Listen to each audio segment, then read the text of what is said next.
Balik kulungan ang isang dating preso matapos mahuli mula sa isinagawang bypass operation ng mga otoridad sa Barangay Bulilao, Mandurriao, Iloilo City. Nito lamang ika-21 ng Hulyo taong kasalukuyan. Ang operasyon ay isinagawa ng mga operatiba mula sa Iloilo City Police Station 10 bilang bahagi ng layunin ng Philippine National Police na linisin ang mga komunidad mula sa banta ng iligal na droga. Kinilala ni Police Lieutenant Greg Matutino, Deputy ng Iloilo City Police Station 10, ang suspect na si alias John, 24 na taong gulang at residente ng naturang lugar, matapos mahuling nagbebenta ng isang sachet ng hinihinalang shabu sa police pusher buyer na nagresulta sa pagkaka-recover ng 1 gramo ng hinihinalang shabu na may standard drug price na 6,800 piso. Dagdag pa ni Police Lieutenant Matutino, matagal nang minamanmanan si alias John na dati nang nakulong dahil sa parehong kaso.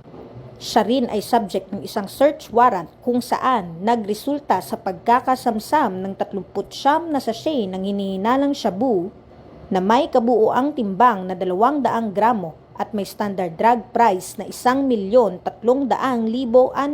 piso.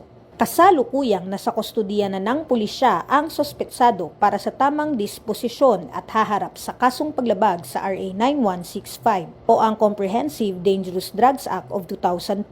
Patuloy ang mas pinaigting na kampanya ng Police Regional Office 6 laban sa iligal na aktibidad kaugnay sa ipinagbabawal na droga upang linisin ang komunidad mula sa mapanirang bisyo. Ang matagumpay na operasyong ito ay patunay ng masigasig na pagsisikap ng Philippine National Police upang labanan ang kriminalidad at maprotektahan ang publiko laban sa panganib na dulot ng iligal na droga.